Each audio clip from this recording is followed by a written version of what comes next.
Okay, hello everyone. It is time for our second art literacy lesson of the year.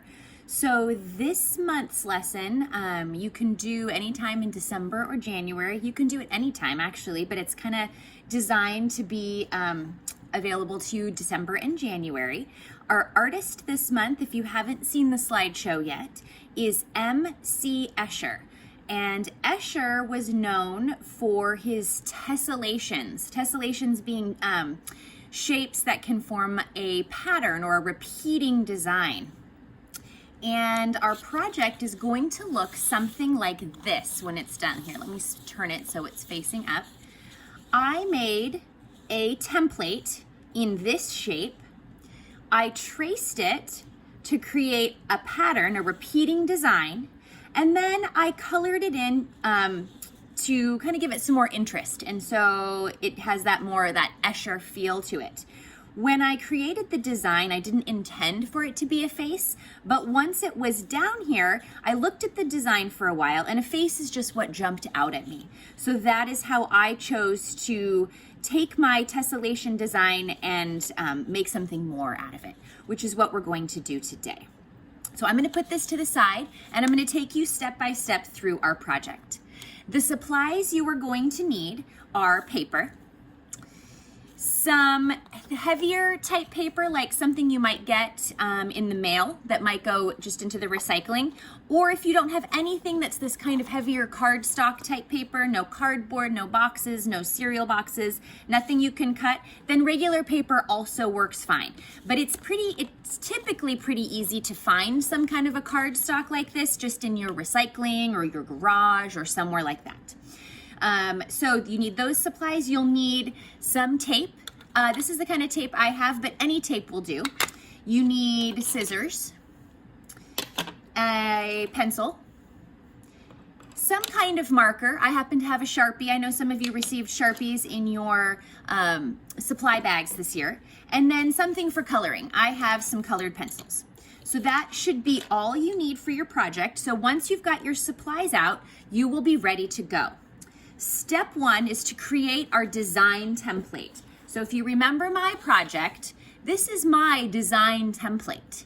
This is the shape I used that I traced to create this design. Of course, now that I'm looking at it upside down, I can't quite see how I had that arranged, there it is, but you get the idea. So we're gonna do something like this ourselves. So take your paper that you have for a template, whether it's plain paper or some recycling cardstock type paper, and you need a square. If you have a ruler to cut a perfectly straight square, you are welcome to do that. This board, this piece of cardstock, has some lines already drawn that are gonna kind of help me cut a nice sharp square. So I'm gonna go ahead and cut straight up here. It doesn't have to be a perfect square, just so long as it's big enough to make your template design. So here is my square. It's slightly a rectangle, but it's gonna be fine. I'm gonna use my marker because it will show up better on this kind of like shiny type paper. The first thing I need to do is remove one edge of the paper. So I'm gonna put my pen in the corner. Then I'm going to draw a not too complicated, simple kind of line to the other corner. Okay? So corner to corner, super important. I'm gonna put the cap back on my marker and then I'm going to cut along this line, but I'm not gonna snip, snip, snip, snip, snip, snip. I'm gonna do one continuous cut. If you are new to cutting or cutting is challenging, you might need your learning assistant or your learning grown-up to help you cut so that it's all one piece. I'm pretending like my scissors are a car on a road and you don't go stop, start, stop, start. You drive continuously to the end. So there is my piece. Now, this is kind of tricky. I'm going to slide this piece, and here's where it fits into my square. I'm going to imagine that it slides directly across to the other end. This is how we'll be able to trace and have the patterns repeat each time exactly. Now I need to tape this together. So I've got some of my tape and I'm gonna go right up to the edge and oops, I didn't quite get it attached, and tape all the way down. I'm gonna need another piece. What I don't want is for my tape to hang over the edge. Then I won't be able to trace around the design very well. So let's attach this here. We wanna make sure we don't hang over the edge. There we go. So now we have two sides. And when we go to trace, we'll be able to slide our piece and it will fit perfectly together right down the line like a puzzle. Now, if you are in grades 3rd or higher, you're gonna do the next step. If you're in grades 2 or younger, you're just gonna take a little pause right now.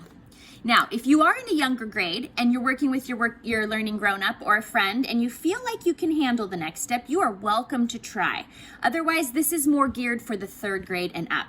I'm gonna do the same thing I just did, but instead of from right side to left side, I'm gonna go from the bottom to the top. So start in the corner with my marker. I'm gonna make a not too wild design. I'm gonna make it a little more interesting this time. Try to get something kind of cool, to some kind of a cool shape that I can turn into a fun drawing or design. Same thing this time. I'm gonna do a continuous cut line. Like I'm driving on a road and I wanna keep my car going the whole time with no stops and starts. If you are new to cutting, or your design is too complicated, you might need a grown-up or an older sibling or a friend, or you can just try yourself and just take your time, nice and slow, one long continuous cut. So now I've got my piece, just like I did before. So see how it fits? I'm gonna slide it to the other side.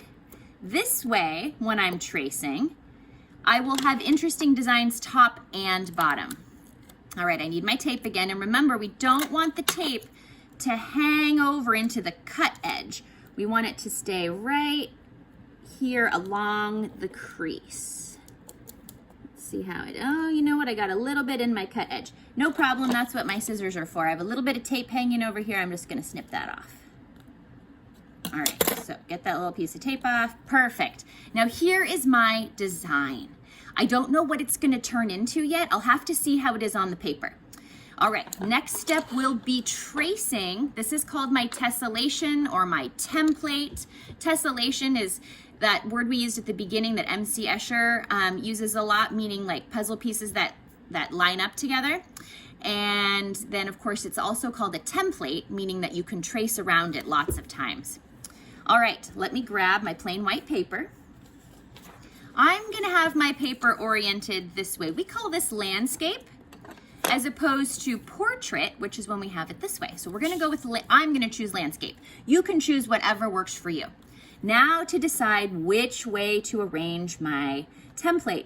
Do I want it going this way or this way? I think I'm gonna go this way. It kind of makes me feel like maybe some kind of dragon or something with horns coming up. I know it looks upside down to you, sorry about that. Okay, so starting in the top corner, I'm going to trace around my tessellation carefully. Because if I don't do it carefully, then when I slide my piece down and try to align my edges, it's not gonna match up. So I wanna be really careful and take my time. Tracing, oops, see how my piece moved? Do you see how it moved out of its spot? I need to move it back, and then I need to check if I missed any spots. It looks like right here I started to get off track. So I need to realign it. Aligning your tessellation piece is the trickiest part of this. Again, if you have a grown-up or a learning helper that works with you to do your schoolwork, they might be a very helpful tool for holding this steady while you trace. Now, this is my favorite part. I'm gonna slide my tessellation over, and it's gonna fit perfectly right there. Do you see how I don't even need to trace this side because it's already there? So I lock it into place, just like a puzzle, and then I'm gonna trace around it again. And remember, I have to hold it so steady so it doesn't slip away from me and change my design. I don't want that. So So I have to slide, I have to move my hand around a lot to hold just the very edge I'm tracing.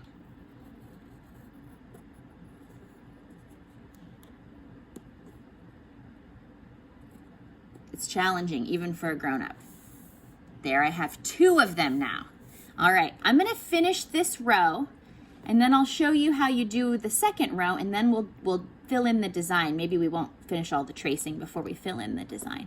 Oops, I'm too high. I've got my corner poking off the top of the paper, so I gotta pull this down a little bit and kind of realign it. There we go, that'll work. Carefully, carefully, carefully, holding down the edges as I go.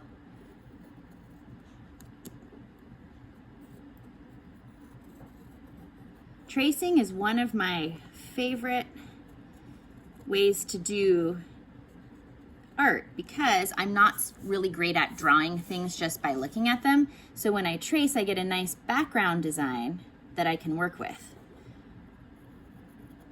All right. Now, do you see how it's gone off the paper? That's okay. We want our designs to go right off the paper. And in fact, what I might do is go back to the beginning. I'll show you a little trick.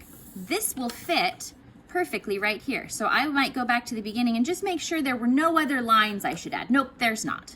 Okay, I'm gonna show you how we drop it down below. See how it still matches up perfectly?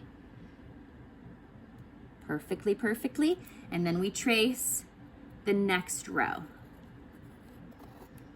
MC Escher was so good at this kind of tessellation work that he could make designs that would face one way going this way and another direction going this way. It was amazing.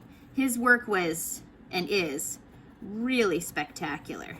If you didn't get a chance to watch the slideshow, I highly recommend it. His work is really incredible. Oops, little mistake, no problem. That's why I like a good pencil to start with. All right, so here is kind of the beginning of this tessellation work. Now I get to trace the outlines with my dark marker. Any marker will do, navy blue or dark blue, purple. If all you have is a light colored marker, that would work too. But I know some of you were given Sharpies in your back to school supply bag. So if you have that supply bag and you left your Sharpie in there, you probably can still use your Sharpie if your learning helper, your learning grown-up says that it is okay. And if you have no marker, just a pencil, you can always go back and trace your pencil lines with darker pencil. So you push a little harder and it gives you a nice bold line if you do not have a marker available. All right, I am looking at this and I am trying to see if I see some kind of cool design in there. And I'm not certain I see a cool design, but I think I can make a funny face, which is kind of what I'm pretty good at. If you remember, I was able to turn this one into a funny face. Happy face, mad face, sad face. So this one, I think, maybe I'll try to make him kind of have like a wizard's hat. This could be kind of a wizard's hat, maybe. Let's see, I'm not a great drawer, so maybe I'll start with pencil first. Maybe I'll start with pencil. I have to kind of think it through. So if this is his wizard's hat, then, or maybe this should be, oh, I have a better idea. This can be the wizard's hat.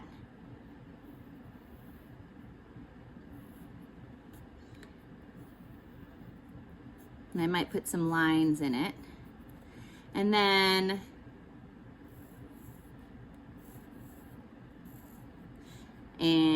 this is his wizard's beard. I'll color that in for a beard.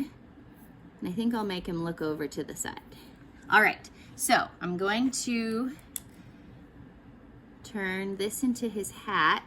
Maybe he even kind of looks a little bit like an elf. If anyone celebrates the Christmas holiday, maybe you will think he looks a little bit like an elf. Oh, I think I hear my husband coming home. All right, so there's that. I think I'm gonna color in his little hat. Whoops, oh no, I'm losing my marker. Or I'm sorry, my colored pencil. Color his hat in red. And I think I'll go ahead and outline his face.